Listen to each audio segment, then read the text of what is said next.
السلام علیکم، امید کرتی ہوں سب ٹھیک ہوں گے، خیر و عافیت سے ہوں گے۔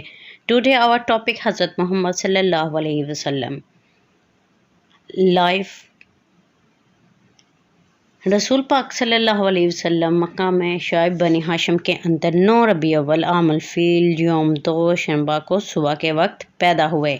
اس وقت نوشیروان کے تخت نشینی کا 40واں سال تھا اور 20 یا 22 اپریل سن 571 کی تاریخ تھی۔ ابن سعد کی روایت ہے کہ رسول صلی اللہ علیہ وسلم کی والدہ نے فرمایا، جب آپ صلی اللہ علیہ وسلم کی ولادت ہوئی تو میرے جسم سے ایک نور نکلا جس سے ملک شام کے محل روشن ہو گئے۔ بعض روایتوں میں بتایا گیا ہے کہ ولادت کے وقت بعض واقعات نبوت کے وقت خیمے کے طور پر ظہور پذیر ہوئے، یعنی ایوان کسریٰ کے 14 گنگوڑے گر گئے، مجوس کے آتش کا در ٹھنڈا ہو گیا، بحیرہ صاف خشک ہو گیا اور اس کے گرجے منہدم ہو گئے۔ ولادت کے بعد آپ صلی اللہ علیہ وسلم کی والدہ نے عبد المطلب کے پاس پوتے کی خوشخبری بھجوائی۔ وہ شادان فرحاں تشریف لے گئے اور آپ صلی اللہ علیہ وسلم کو خانہ کعبہ میں لے جا کر اللہ تعالیٰ سے دعا کی، اس کا شکر ادا کیا اور آپ صلی اللہ علیہ وسلم کا نام محمد صلی اللہ علیہ وسلم تجویز کیا۔ یہ نام عرب میں معروف نہ تھا۔ پھر عرب دستور کے مطابق 7واں دن ختنہ کیا۔ آپ صلی اللہ علیہ وسلم کو آپ صلی اللہ علیہ وسلم کی والدہ کے بعد سب سے پہلے ابو لہب کی لونڈی صوبیہ نے دودھ پلایا۔ اس وقت اس کی گود میں جو بچہ تھا اس کا نام مسروح رضی اللہ تعالیٰ عنہ تھا۔ صوبیہ رضی اللہ تعالیٰ عنہ نے آپ صلی اللہ علیہ وسلم سے پہلے حضرت حمزہ بن عبد المطلب کو اور آپ صلی اللہ علیہ وسلم کے بعد ابو سلمہ بن عبد الاصل مخرومی کو بھی دودھ پلایا تھا۔ عرب کے شہری باشندوں کا دستور تھا کہ وہ اپنے بچوں کو شہری امراض سے دور رکھنے کے لیے دودھ پلانے والی بدوی عورتوں کے حوالے کر دیا کرتے تھے تاکہ ان کے جسم طاقتور اور اعضاء مضبوط ہوں اور اپنے گہوارہ ہی سے خالص اور ٹھوس عربی زبان سیکھ سکیں۔ اس دستور کے مطابق آپ صلی اللہ علیہ وسلم کے دادا عبد المطلب نے دودھ پلانے والی دائیا تلاش کی اور نبی کریم صلی اللہ علیہ وسلم کو حضرت حلیمہ بنت ابی ذؤب کے حوالے کیا۔ یہ قبلہ بن سعد بن بکر کی ایک خاتون تھی۔ ان کے شوہر کا نام حارث بن عبدالعزی اور کنیت بن ابو قبصہ تھی اور وہ بھی قبلہ بنی سعد ہی سے تعلق رکھتے تھے۔ حارث کی اولاد کے نام یہ تھے جو رضاعت کے تعلق سے رسول پاک صلی اللہ علیہ وسلم کے بہن بھائی تھے: عبداللہ، انسیہ، حذیفہ یا جاسمہ۔ انہی کا لقب شیمہ تھا اور اسی نام سے وہ بہت زیادہ مشہور ہوئیں۔ یہ رسول پاک صلی اللہ علیہ وسلم کو گود میں کھلایا کرتی تھیں۔ ان کے علاوہ ابو سفیان بن حارث بن عبد المطلب جو رسول پاک صلی اللہ علیہ وسلم کے چچیرے بھائی تھے، وہ بھی حلیمہ رضی اللہ تعالیٰ عنہا کے واسطے سے آپ صلی اللہ علیہ وسلم کے رضاعی بھائی تھے۔ آپ صلی اللہ علیہ وسلم کے چچا حضرت حمزہ رضی اللہ تعالیٰ عنہ بن عبد المطلب بھی دودھ پلانے کے لیے بنو سعد کی ایک عورت کے حوالے کیے گئے۔ اس عورت نے ایک دن جب رسول صلی اللہ علیہ وسلم کو حضرت حلیمہ کے پاس تھے تو آپ صلی اللہ علیہ وسلم کو دودھ پلا دیا۔ اس طرح آپ صلی اللہ علیہ وسلم حضرت حمزہ رضی اللہ تعالیٰ عنہ کے دوسرے رضاعی بھائی ہو گئے، ایک صوبیہ کا تعلق اور دوسرے بنو سعد کی اس عورت کے تعلق سے۔ رضاعت کے دوران حضرت حلیمہ سعدیہ نے نبی کریم صلی اللہ علیہ وسلم کی برکت کے ایسے ایسے مناظر دیکھے کہ سراپا حیرت رہ گئے۔ انہی کی زبانی سنیے۔ ابن اسحاق کہتے ہیں کہ حضرت حلیمہ سعدیہ بیان کیا کرتی تھی کہ وہ اپنے شوہر کے ساتھ ایک چھوٹا سا دودھ پیتا بچہ لے کر بنی سعد کے کچھ عورتوں کے قافلے میں اپنے شہر سے باہر دودھ پینے والے بچوں کی تلاش میں نکلیں۔ یہ قحط سالی کے دن تھے اور قحط سالی نے کچھ باقی نہ چھوڑا تھا۔ میں اپنی ایک سفید گدھی پر سوار تھی اور ہمارے پاس ایک اونٹنی بھی تھی، لیکن باخدا اس سے ایک قطرہ دودھ کا نہ نکلتا تھا۔ ادھر بھوک سے بچے اس قدر بلکتا تھا کہ ہم رات بھر سو نہیں سکتے تھے۔ نہ میرے سینے میں بچے کے لیے کچھ تھا، نہ اونٹنی کو اس کی خوراک دے سکتی تھی۔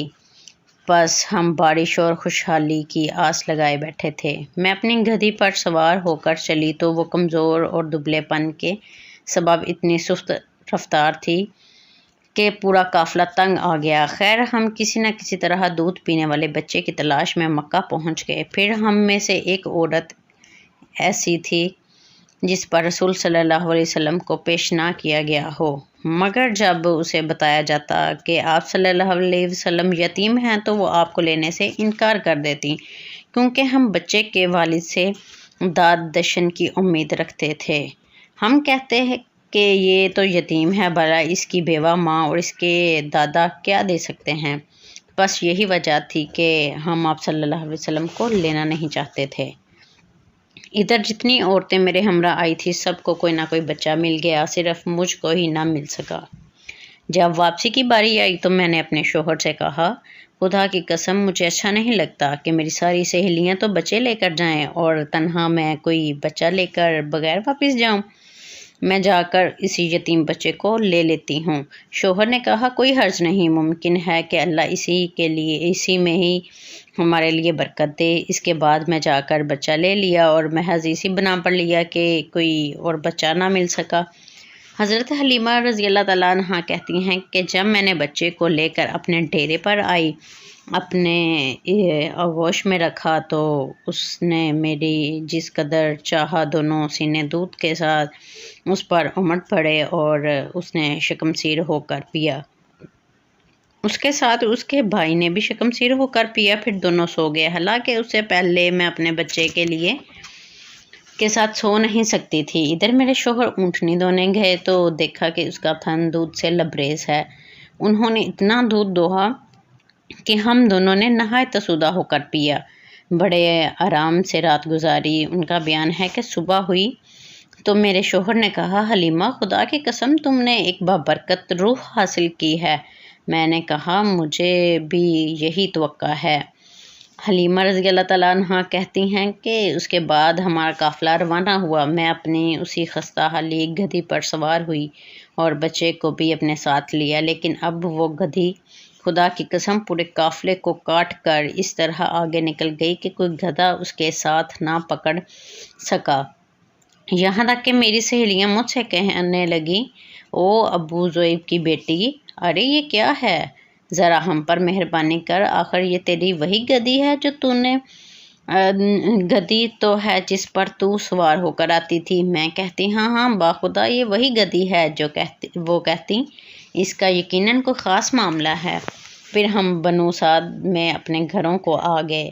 مجھے معلوم نہیں کہ اللہ کی روئے زمین کا کوئی خطہ ہمارے علاقے سے زیادہ قحط زدہ تھا، لیکن ہماری واپسی کے بعد میری بکریاں چرنے جاتی تو آسودہ حال اور دودھ سے بھرپور واپس آتی۔ ہم دودھ دھوتے اور پیتے، جبکہ کسی اور انسان کو دودھ کا ایک قطرہ بھی نصیب نہ ہوتا۔ ان کے جانوروں کے تھنوں میں دودھ سرے سے ہی رہتا ہی نہ تھا، حتیٰ کہ ہماری قوم کے شہری اپنے چرواہے سے کہتے کہ کم بختو، جانور وہیں چرانے کے لیے لے جایا کرو جہاں ابو ذؤیب کی بیٹی کا چرواہا لے جاتا ہے، لیکن تب بھی ان کی بکریاں بھوکھی واپس آتیں، ان کے اندر ایک قطرہ بھی دودھ کا نہ رہتا، جبکہ میری بکریاں دودھ سے بھرپور پلٹتیں۔ اس طرح ہم اللہ کی طرف سے مسلسل اضافے اور خیر کا مشاہدہ کرتے رہے، یہاں تک کہ اس بچے کے 2 سال پورے ہو گئے اور میں نے دودھ چھڑا دیا۔ یہ بچے دونوں دوسرے بچوں کے مقابلے میں اس طرح بڑھ رہا تھا کہ 2 سال پورے ہوتے یہ کڑا اور گٹھیلا ہوتا چلا گیا۔ اس کے بعد ہم اس بچے کو اس کی والدہ کے پاس لے گئے، لیکن ہم نے اس کی جو برکت دیکھتے آئے تھے اس کی وجہ سے ہماری انتہائی خواہش یہی تھی کہ وہ ہمارے پاس رہے۔ چنانچہ ہم نے اس کی ماں سے گفتگو کی۔ میں نے کہا کہ کیوں نہ آپ اپنے بچے کو میرے پاس رہنے دیں کہ ذرا مضبوط ہو جائے، کیونکہ مجھے اس کا مشاہدہ مکہ کی وبا کا خطرہ ہے۔ ارد ہمارے مسلسل اصرار پر انہوں نے بچہ ہمیں واپس دے دیا۔ اس طرح رسول صلی اللہ علیہ وسلم مدت رضاعت ختم ہونے کے بعد بھی بنو سعد ہی میں رہے۔ یہاں تک کہ ولادت کے چوتھے یا پانچویں سال شکر صدر سینہ مبارک چاک کیے جانے کا واقعہ پیش آیا۔ اس کی تفصیل حضرت انس رضی اللہ تعالیٰ عنہ نے صحیح مسلم میں مروی ہے کہ رسول صلی اللہ علیہ وسلم کے پاس حضرت جبرائیل علیہ السلام تشریف لائے۔ آپ صلی اللہ علیہ وسلم بچوں کے ساتھ کھیل رہے تھے۔ حضرت جبرائیل علیہ السلام نے آپ صلی اللہ علیہ وسلم کو پکڑ لیا اور سینہ چاک کر کے دل نکالا، پھر دل سے ایک لوتھڑا نکال کر فرمایا یہ تم سے شیطان کا حصہ ہے۔ پھر دل کو ایک تشت میں زمزم کے پانی سے دھویا اور پھر اسے جوڑ کر اس کی جگہ لوٹا دیا۔ ادھر بچے دوڑ کر آپ صلی اللہ علیہ وسلم کی ماں یعنی دائیا کے پاس پہنچے اور سارا واقعہ سنایا۔ ان کے گھر کے لوگ جھٹ پٹ پہنچے، دیکھا تو آپ صلی اللہ علیہ وسلم کا رنگ اترا ہوا تھا۔ اس واقعے کے بعد حلیمہ رضی اللہ تعالیٰ عنہا کو خطرہ محسوس ہوا۔ انہوں نے آپ صلی اللہ علیہ وسلم کو آپ کی والدہ کے حوالے کر دیا۔ چنانچہ آپ 6 سال کی عمر تک والدہ ہی کے آغوش محبت میں رہے۔ ادھر حضرت آمنہ کا ارادہ ہوا کہ وہ اپنے متوفی شوہر کی یاد وفا میں یثرب جا کر ان کی قبر کی زیارت کریں۔ چنانچہ وہ اپنے یتیم بچے محمد صلی اللہ علیہ وسلم کو اپنی خادمہ ام ایمن اور اپنے سرپرست عبدالمطلب کے مائت میں کوئی 500 کلومیٹر کی مسافت طے کر کے مدینہ تشریف لے گئیں اور وہاں 1 ماہ تک قیام کر کے واپس ہوئیں، لیکن ابھی ابتدا راہ میں تھیں کہ بیماری نے آ لیا۔ پھر وہ بیماری شدت اختیار کر گئی، یہاں تک کہ مکہ اور مدینہ کے درمیان مقام ابوا میں پہنچ کر رحلت فرما گئیں۔ بوڑھے عبدالمطلب اپنے پوتے کو لے کر مکہ پہنچے۔ ان کا دل اپنے یتیم پوتے کی محبت و شفقت کے جذبات سے تپ رہا تھا، کیونکہ اب اسے ایک نیا چرکا لگا تھا جس نے پرانے زخم کریت دیے تھے۔ عبدالمطلب کے جذبات میں پوتے کے لیے ایسی رقت تھی کہ وہ اپنی اولاد میں سے کسی کے لیے بھی ایسی رقت نہ تھی۔ چنانچہ قسمت نے آپ صلی اللہ علیہ وسلم کو تنہائی کے جس صحرا میں لا کھڑا کیا تھا، عبدالمطلب اس میں آپ صلی اللہ علیہ وسلم کو تنہا چھوڑنے کے لیے تیار نہ تھے، بلکہ آپ صلی اللہ علیہ وسلم اپنی اولاد سے بھی بڑھ کر چاہتے تھے اور بڑوں کی طرح ان کا احترام کرتے تھے۔ ابن ہاشم کا بیان ہے کہ عبدالمطلب کے لیے خانہ کعبہ کے سائے میں فرش بچھایا جاتا، ان کے سارے لڑکے فرش کے ارد گرد بیٹھ جاتے، عبدالمطلب تشریف لاتے تو فرش پر بیٹھتے۔ ان کی عظمت کی پیش نظر ان کا کوئی لڑکا فرش پر نہ بیٹھتا، لیکن رسول صلی اللہ علیہ وسلم تشریف لاتے تو فرش پر بیٹھ جاتے۔ ابھی آپ صلی اللہ علیہ وسلم کی عمر کم تھی۔ آپ صلی اللہ علیہ وسلم کے چچا حضرات آپ صلی اللہ علیہ وسلم کو پکڑ کر اتار دیتے، لیکن جب عبدالمطلب نے انہیں ایسا کرتے دیکھا تو فرماتے میرے اس بیٹے کو چھوڑ دو، باخدا اس کی شان نرالی ہے۔ پھر انہیں اپنے ساتھ اپنے فرش پر بٹھا لیتے، اپنے ساتھ سے پیٹ سہلاتے اور ان کی نقل و حرکت دیکھ کر خوش ہوتے۔ آپ صلی اللہ علیہ وسلم کی عمر ابھی 8 سال 2 مہینے 10 دن کی ہوئی تھی تو دادا عبدالمطلب کا سایہ شفقت اٹھ گیا۔ ان کا انتقال مکہ میں ہوا اور وہ وفات سے پہلے آپ صلی اللہ علیہ وسلم کے چچا ابو طالب کو، جو آپ صلی اللہ علیہ وسلم کے والد عبداللہ کے سگے بھائی تھے، آپ صلی اللہ علیہ وسلم کی کفالت کی وصیت کر گئے تھے۔ ابو طالب نے اپنے بھتیجے کے حق کی کفالت بڑی خوبی سے ادا کی، آپ صلی اللہ علیہ وسلم کو اپنی اولاد میں شامل کیا، بلکہ اسے بھی بڑھ کر مانا، مزید اعزاز و احترام سے نوازا، 40 سال سے زیادہ عرصے تک قوت پہنچائی، اپنی رحمت کا سایہ دراز رکھا۔ ابن عساکر نے جلیمہ بن عرفتہ سے روایت کی ہے کہ میں مکہ آیا، لوگوں سے قحط چار تھا۔ قریش نے کہا ابو طالب قحط کا زمانہ ہے، بال بچے قحط کی زد میں ہیں، چلیے بارش کی دعا کیجیے۔ ابو طالب ایک بچہ ساتھ لے کر برآمد ہوئے۔ بچہ ابر آلود سورج معلوم ہوتا تھا کہ جس سے گھنا بادل ابھی ابھی چھٹا ہو۔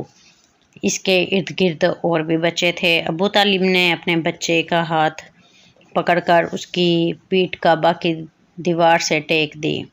بچے نے ان کی انگلی پکڑ رکھی تھی۔ اس وقت آسمان پر بادل کا ایک ٹکڑا نہ تھا، لیکن دیکھتے دیکھتے ادھر ادھر سے بادل کی آمد شروع ہو گئی۔